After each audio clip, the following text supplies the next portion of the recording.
Kremlin पर drone हमला, रूस आतंकी कृत्य करार दिया, यूक्रेन में किया आरोप का खंडन। नमस्कार, मेरा नाम है अंशु। स्वागत है आपका इंडिया न्यूज़ पर। रूस ने आरोप लगाया है कि यूक्रेन में क्रेमलिन पर ड्रोन से हमला करने की कोशिश की है, उसी से एक आतंकीवाद कृत्य किया करार दिया है। रूस में ये भी कहा है कि उसे जवाब देने का अधिकार है।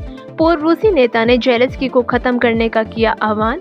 इस बीच रूस के पूर्व नेता मेदवेदेव ने यूक्रेन के राष्ट्रपति जेलेंस्की को खत्म करने का आह्वान किया। समुद्र केवल नष्ट कर सकता है, रूस नाटा ने कहा कि यूक्रेन के खिलाफ युद्ध में रूस समुद्र के अलावा केबल को नष्ट कर सकता है। नाटो के खुफिया प्रमुख डेविड केटलर ने बुधवार को चेताया कि यूक्रेन का साथ दे रहे पश्चिम देश को दंड देने के लिए रूस यह कदम उठा सकता है। इसके साथ ही बातों ने नॉर्ड स्ट्रीम के मामले में बाद समुद्र के बीच के बुनियाद ढांचे की रक्षा के प्रयासों को बढ़ा दिया है। डेविड केटलर ने संवाददाताओं से कहा, इस बात को लेकर चिंता बढ़ गई है कि इस पश्चिम जीवन को संबोधित करने के प्रयास में समुद्र के नीचे केबल और अन्य महत्वपूर्ण बुनियादी ढांचा और निशाना बन सकता है। उनको कहा कि रूसी इस क्षेत्र में वर्षा से जैसे देखा गया है उसके मुकाबले इस समय बहुत अधिक संभव है। उन्होंने कहा, उत्तर और बाल्टिक समुद्र में गतिविधियां भी तेज हो गई हैं।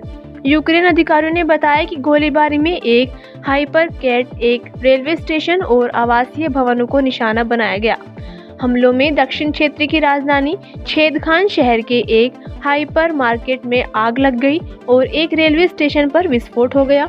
गोलीबारी में 12 लोगों की मौत खैरशान शहर में हुई। इसके अलावा 4 लोग मुखिया शहर के बाहर ग्रामीण इलाकों में मारे गए, जिनमें 3 इंजीनियर हैं जो रूसी बमबारी में ग्रस्त स्थित हुए एक पावर ग्रिड की मरम्मत में जुड़े हुए थे।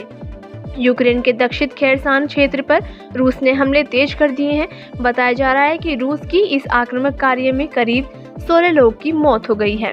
क्रेमलिन रूस का ड्रोन मामले के आरोप पर यूक्रेन ने भी प्रतिक्रिया दी। यूक्रेन ने कहा कि रूस बड़े बुनियाद पे आतंकी हमले की तैयारी कर रहा है। यूक्रेन किसी भी हमला नहीं कर सकता। हम अपनी रक्षा के लिए युद्ध लड़ रहे हैं। हम रूसी संघ के क्षेत्र पर हमला नहीं करते। क्रेमलिन ने एक बयान में कहा कि 2 मानवरहित वाहन ड्रोन को रूस की ओर भेज गया था। उनके निशाने पर राष्ट्रपति पुतिन का आवाज था। ड्रोन को मार गिराया है। हम इसे एक सुनियोजित आतंकवादी कृत्य मानते हैं। यह रूस संघ के राष्ट्रपति की जान लेने का एक प्रयास था। हमारे में पुतिन को कोई नुकसान नहीं पहुंचा हो। ऐसे ही ताज़ा न्यूज़ अपडेट पाने के लिए जुड़े रहिए हमारे इंडिया न्यूज़ चैनल के साथ।